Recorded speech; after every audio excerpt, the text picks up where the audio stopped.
여러분 안녕하십니까. CJB 8시 뉴스 시작합니다. 인구 100만.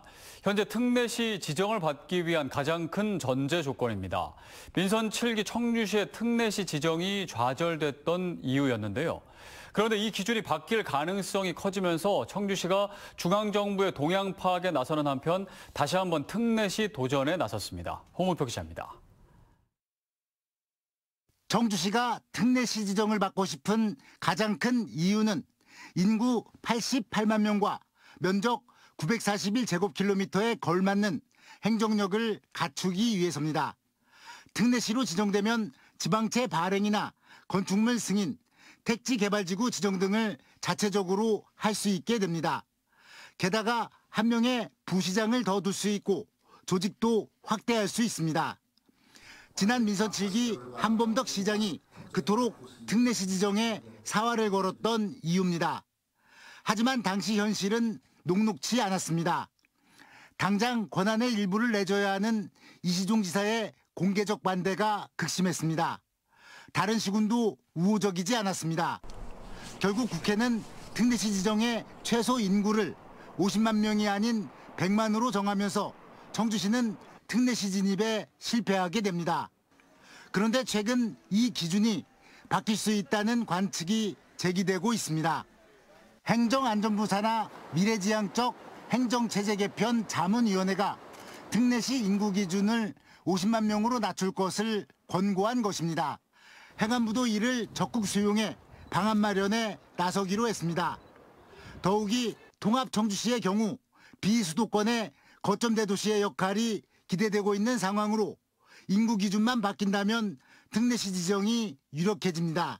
중앙부처에서 그렇게 100만이라는 인구를 정했던 부분을 50만으로 해서 정해서 적극적으로 검토할 의지가 있다라고 그 해당 부서에서 내용은 이제 듣고는 있습니다. 가장 중요시했던 그런 인구적인 수에 본다라면 적격적인 위치에는 있다고 볼 수가 있죠. 저희가 이제 88만이니까 현재.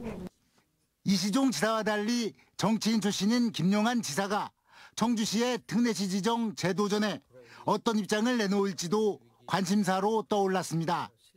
이범석 시장은 청주시의 특례시 지정이 반드시 필요하다는 입장을 내놓은 가운데 다만 인구 기준을 낮추기 위해서는 행안부의 방침 변경에 이은 지방자치법 개정이 필요합니다. CJB 홍우표입니다. 충북 최초의 전시 컨벤션 센터인 오스코가 다음 달 준공을 앞두고 있습니다. 오스코가 문을 열면서 올해부터는 세계 로봇 올림피아드의 한국 대회가 청주에서 앞으로 5년 동안 개최되고 3년 뒤 있을 세계 대회 개최도 추진되고 있습니다. 이태영 기자입니다. 지난 2004년부터 시작된 세계 로봇 올림피아드 대회는 전 세계 초중고등학생 수만 명이 참가합니다. 이 로봇 올림피아드의 한국 대표 선발 대회가 올해부터 5년간 청주에서 열립니다. 충청북도와 청주시 그린휴먼 IT협회는 업무 협약을 맺고 다음 달 준공 예정인 청주 오스코에서 대회를 개최하기로 합의했습니다. 아시아 7개 나라가 시작을 했는데 지금 22년 지난 후에는 95개 나라에서 하는 로봇 월드 올림피아드가 됐어요. 그러니까 실제로 자타가 공인하는 최대 규모의 대회입니다. 나아가 충북도와 청주시는 2028년 한국에서 열릴 예정인 세계 로봇 올림피아드 대회의 청주 유치도 추진하고 있습니다. 이뿐만 아니라 도내 최초의 전시 컨벤션 센터인 청주 오스코에서 오송 화장품 뷰티 산업 엑스포 등 국제적 규모의 행사와 임신 출산 박람회, 건축이나 음식 박람회 등의 행사도 연이어 계획되고 있습니다. 다음 달 준공 예정인 오스코는 6월부터 2달 동안 시범 운영을 거쳐 오는 9월 정식 개관합니다. 우리 청주가 이제 본격적인 마이스 산업을 육성을 하고 또 특히 첨단 산업의 가장 중요한 베이스인 로봇 산업도 함께 육성할 수 있는 그런 계기가 되리라고 생각합니다. 국내 전시관 중 7번째 규모를 자랑하는 청주 오스코의 준공이 한 달 앞으로 다가오면서 실제 충북 마이스 산업의 가시적 성과들도 속속 나타나고 있습니다. CJB 이태현입니다. 최상목 대통령 권한대행 부총리 겸 기획재정부 장관이 청주 오송 첨단의료 복합단지를 방문했습니다. 최상목 대행은 첨단 산업 분야는 2021년 기준 2조 달러 규모의 글로벌 산업으로 반도체와 석유화학, 자동차 산업을 합한 규모와 유사하다며 오송 첨단의료복합단지가 전국 20여 개 바이오 클러스터의 유기적 연계에 핵심적인 역할을 해줄 것을 당부했습니다. 한편 이번 방문은 지난달 국가바이오위원회가 출범함에 따라 글로벌 바이오 5대 강국 실현 전략을 점검하기 위해 마련됐습니다. 49살 새 아이의 엄마가 늦깎이 공부에 나서 올해 유치원 교사로 임용됐습니다. 3수 도전 끝에 시험에 합격한 이 선생님은 자신이 걸어온 길처럼 아이들이 각자만의 색깔로 성장할 수 있도록 용기를 불어넣는 교사가 되겠다는 포부를 밝혔습니다. 김세희 기자가 만나봤습니다. 2025년도 신규 교사 임용식. 새내기 교사들 가운데 49살 유영순 씨도 교육자로서의 첫 발을 내디뎠습니다. 고등학교 3학년, 초등학교 6학년, 7살인 세 자녀를 둔 유 씨는 방과 후 강사로 일하던 중 안정적으로 아이들을 가르치고 싶어 유치원 교사 임용에 도전했습니다. 43살 유아교육과에 입학해 3년 만에 조기 졸업했지만 임용시험 준비는 녹록치 않았습니다. 졸업하는 해에 이제 임용을 합격을 하는 것을 목표로 시작을 하였거든요. 근데 이제 뜻대로 안 됐죠. 그래서 졸업을 하고 3년을 더 공부를 해서 임용에 합격하게 되었습니다. 아이들이 잠에서 깰까 조명 아래 아이를 토닥이며 공부를 하기도 하고 돌이 막 지난 막내를 어린이집에 보내며 유치원 실습을 나가기도 했습니다. 체력적으로도 힘이 들어 포기하고 싶은 순간들도 있었지만 교사라는 간절한 목표 하나로 마음을 다잡았습니다. 둘째가 7살이었고 큰아이가 13살이었었는데 아이들이 엄마 손길이 많이 필요한 나이였었거든요. 근데 일단 제가 이제 목표가 있기 때문에 비교적 늦은 나이의 도전이지만 포기하지 않고 꿈을 향해 달려온 유영순 선생님. 아이들이 각자만의 색으로 빛날 수 있도록 가장 가까운 곳에서 지지하고 격려해주는 선생님이 되겠다는 포부를 밝혔습니다. 유아들이 그 자신이 좋아하는 것을 찾을 수 있고 또 그것을 바탕으로 자신의 꿈을 찾을 수 있도록 도와주는 교사가 되고 싶더라고요. CJB 김세희입니다. 한약재로 많이 쓰이는 국내산 참당귀와 황귀가 남성 전립선 건강에 탁월한 효과가 있는 것으로 밝혀졌습니다. 부작용이 없고 수입 원료 대체 효과와 함께 재배 농가의 수익 증대에도 한몫을 할 것으로 기대됩니다. 이윤영 기자의 보도입니다. 남성 고령층에서 흔히 발생하는 질환인 전립선 비대증. 소변이 자주 마려운 빈뇨나 야간뇨, 잔뇨감 등의 증상을 호소하게 됩니다. 고령 인구의 증가에 따라 전립선 비대증 환자도 지난 2013년 97만 명에서 10년 만에 153만 명으로 급격히 증가해 50대 이상 남성의 절반 이상이 전립선 비대 증상을 경험한 것으로 나타났습니다. 국내 전립선 건강기능식품의 매출액 규모도 400억 원대를 넘어선 가운데 이 중 87%를 소팔메토가 차지하고 있지만 전량 수입에만 의존하고 있는 실정입니다. 농촌진흥청이 경희대와 세브란스 병원 등과 2년여의 공동 연구 끝에 참당귀와 황귀의 복합물이 전립선 건강에 효과가 있다는 사실을 밝혀냈습니다.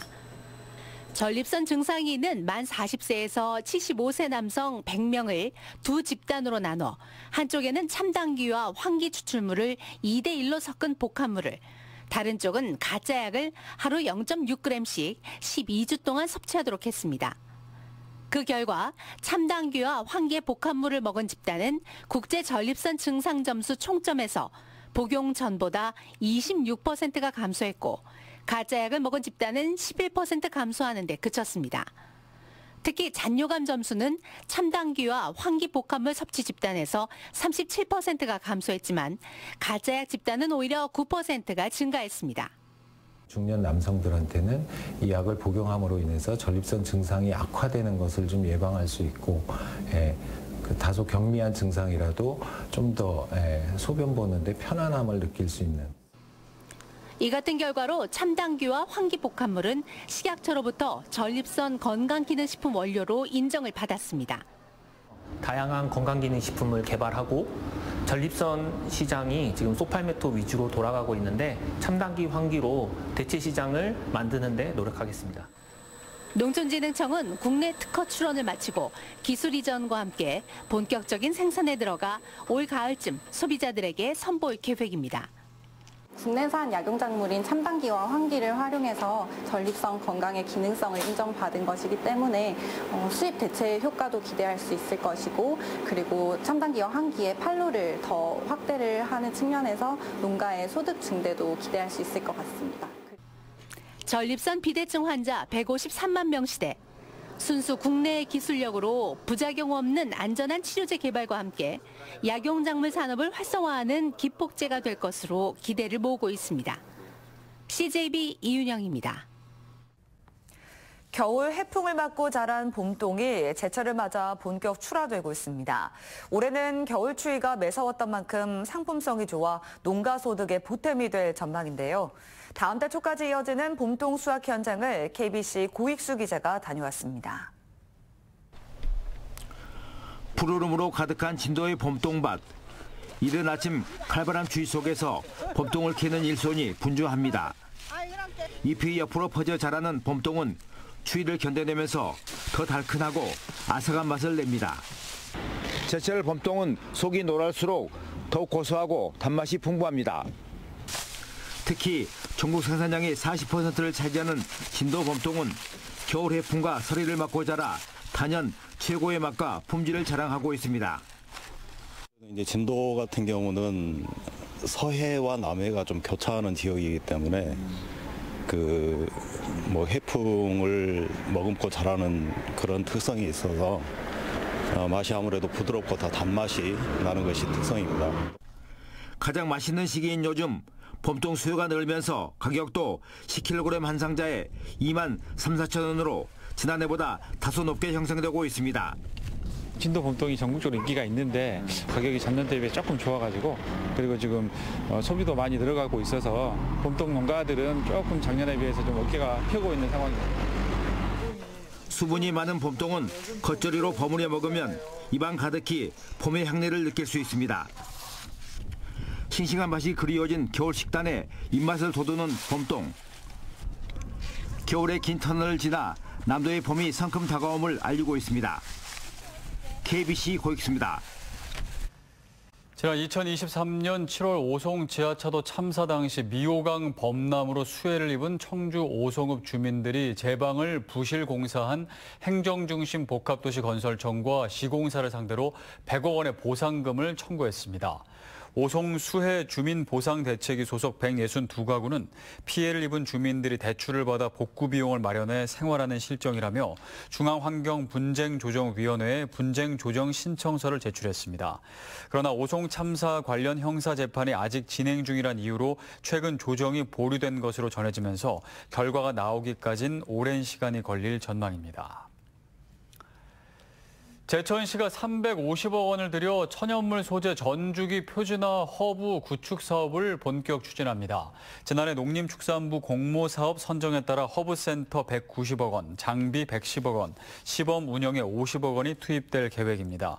허브센터는 제천 2산업단지 내 7,260제곱미터 부지에 제조 공정 표준화 시설과 분석 검증 지원 시설 등이 조성됩니다. 제106주년 3.1절 기념 독립운동가 의암 손병희 선생 토론회가 청주시 문화산업진흥재단에서 열렸습니다. 의암 손병희 선생 계승사업회 주최로 열린 오늘 토론회는 성강현 동의대 교수의 손병희의 3.1운동 준비를 주제로 한 발표를 시작으로 계승사업회 이두영 상임이사가 좌장을 맡아 지정 토론이 이어졌습니다. 의암 손병희 선생 계승사업회는 3.1운동의 민족 대표였던 손병희 선생을 기리기 위해 지난해 출범했습니다. 청주 네오테크밸리 개발 사업을 추진하고 있는 업체 중 한 곳인 주식회사 청주 네오테크밸리 PFV가 오창은 목명 종합사회복지관에서 주민설명회를 열었습니다.